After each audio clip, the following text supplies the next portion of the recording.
Welcome to the Report for Tiger Mountain, ladies and gentlemen. We've got our special guest at the undisclosed location, Mr. David Thrussell, filmed by the lovely Nickers. Stick around and listen.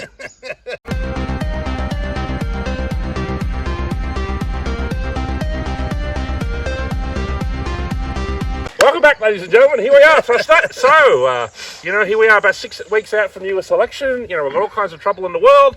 We've got, long-range missiles going into Ukraine. We've got, strife in Israel-Palestine, obviously, and now they've started to attack Lebanon. So where do we want to start? What do you want to talk about, mate? Oh, look, take your pick, The election's a rigged day here. Do you want to go into that? Oh, I'm certain of it, actually. I'm quite certain of it. If you want to zoom out, I know you have a different opinion, which is fine. Mm-hmm. But I would argue that if you zoom out of all of these elections, this whole political arena, if you zoom out a bit, they'll throw in this personality and that personality and whatever, but it always ends up the same. After every election, they always generally, almost unfailingly, pursue the same course of action that they were before. I'll give you an example. In the US sphere, George W. Bush, who in certain quarters, certainly in my quarter, was a very unpopular guy after invading Iraq and blah, blah, supposedly, and blah, blah, blah, and all sorts of stuff. Then we're offered the solution to George W. Bush, which is Obama. Okay, it's going to be completely different. Change you can believe in, and all that rubbish. He's going to get us out of all these stupid wars and blah blah blah blah blah blah blah. Okay, they insert this guy. The media's in rapture. Blah blah blah. Nothing essentially changes, does it? The course.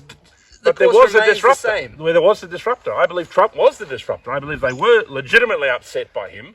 And that they were like, this is just weird. You know what I mean? It's not like they didn't have, a dozen ways to Sunday to still blackmail him. They had put a little agent inside his family, the Zionist Kushner, just in case this guy ever did take power, they wanted someone close to him to whisper in his ear, So it's not like Trump is not being compromised to some extent. But I do think that election was a surprise to them. And obviously, too, another thing is like, if all this didn't mean anything, why would they go?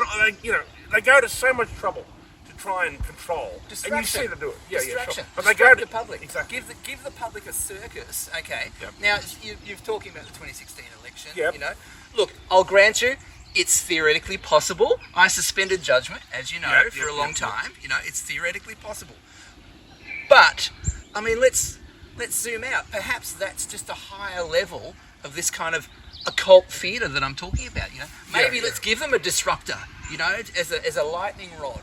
The forces I know that theory. Of dissension are growing. Let's give them a lightning rod, and but they can focus their energies. The problem Meanwhile, let's orchestrate this vast occult circus to harvest the energies of the public and distract them from the fact that we're circling them with all sorts of evil nonsense at the same time. Yeah, maybe, but that's my suggestion. Yeah. Well, I'm not saying it's not within the realms of possibility. I just think, though, that Trump, for whatever reason, was some kind of legitimate disruption. And we've talked about the 2024 election cycle, and obviously you have the belief that the two assassination attempts were staged. I believe they weren't; that they were legitimate attempts. But it doesn't mean that, for example, the people that shot at him, whoever they really were, I don't really believe they were necessarily those two people who were the actual kind of patsies.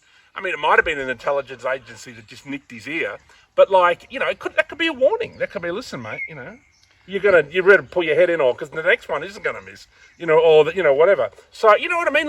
I think that they do have an operational, for whatever reason. See, I think for example, from a Zionist perspective, Trump is okay because he's an ultranationalist. And if you look at Zionism is ultranationalism. So in a sense, you could see Zionists going, well, Trump ain't that bad, right? But from the globalist perspective, Trump is a nuisance.